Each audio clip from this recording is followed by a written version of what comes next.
পর্যন্ত আল্লাহ তাআলা ঈমানদারদেরকে পরীক্ষা নেবে। ঈমানদারদেরকে কি করবে?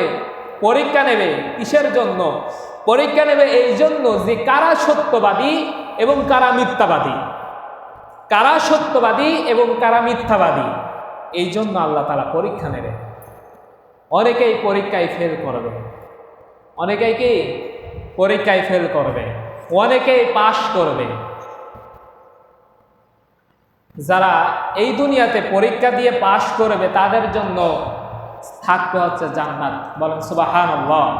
তাহলে আজকে যে আলোচনা শুনলাম এবং বললাম, এই আলোচনা থেকে বোঝা যাচ্ছে যে শয়তানের প্রথম অস্ত্র হচ্ছে হতাশা। শয়তানের প্রথম অস্ত্রই হচ্ছে হতাশা, প্রথম পাঠ হচ্ছে হতাশা।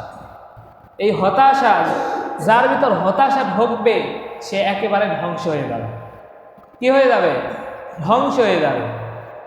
এই জন্য শয়তানের চক্রান্ত করা যাবে না, কারণ শয়তান হচ্ছে আপনার চিরশত্রু।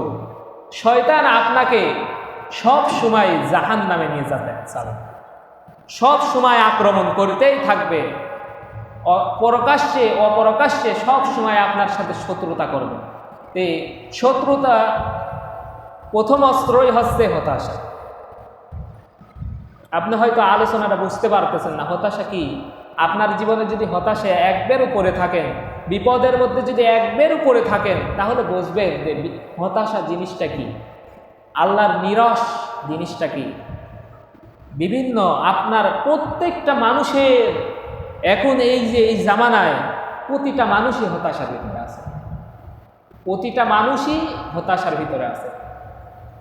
বিভিন্ন সংসারের চাপে হতাশা আছে, স্ত্রীর চাপে হতাশার ভিতর পড়ে আছে, সন্তানের চাপে হতাশার ভিতর পড়ে আছে যে আমার সন্তানটা বড় হয়ে গেছে, আমার সন্তানটা আমার কথা শোনে না। হতাশার ভিতর নাই? একটু খেয়াল করে দেখেন, কথাগুলো মিলান যে আপনার সন্তান আপনার কথা শুনতেছেন, আপনি একটা বড় হতাশার ভিতরে আছেন।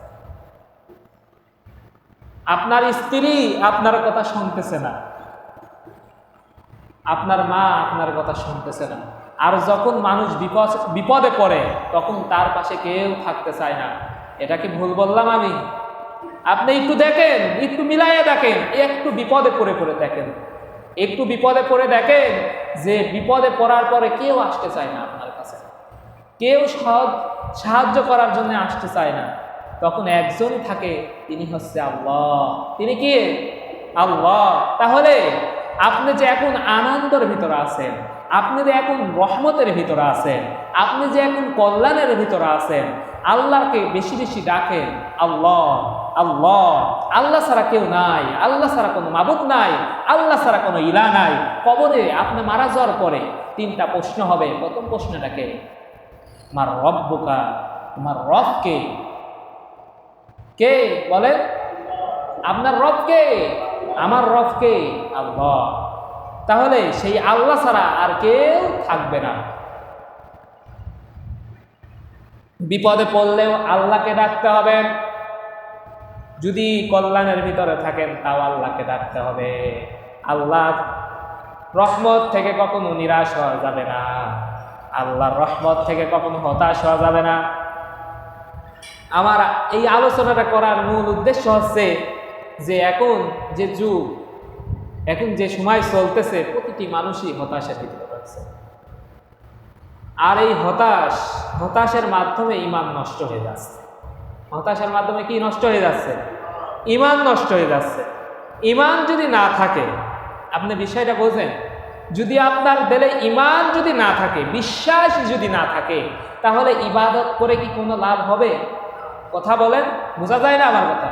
আপনি যে নামাজ পড়তে এসেছেন, আপনি যে নামাজ পড়তেছেন, কিন্তু আপনার ঈমান নাই, তাহলে কি হবে? অজু বাদে কি নামাজ হবে? কথা বলেন, অজু বাদে কি নামাজ হয়? হয় না।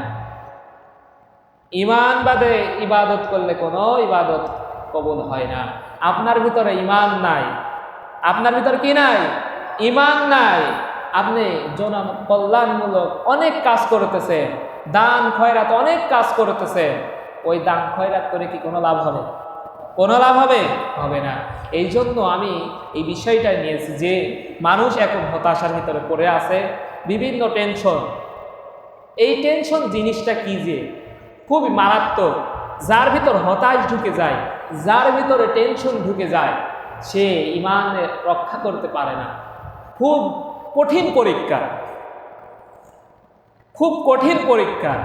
এই জন্য বলতেছি, কখনো আল্লাহর রহমত থেকে নিরাশ হওয়া যাবে না, কখনো আল্লাহর রহমত থেকে হতাশ হওয়া যাবে না।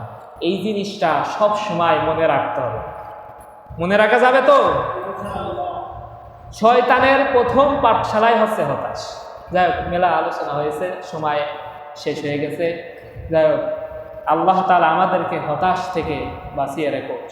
সকলে বলে আল্লাহ আমিন। আল্লাহ তাআলা যে কোরআন হাদিস দিয়েছে, এই কোরআন হাদিস অনুযায়ী যেন আমল করতে পারি, সেই তৌফিক দান করুন। সকলেই বলে আল্লাহ আমিন।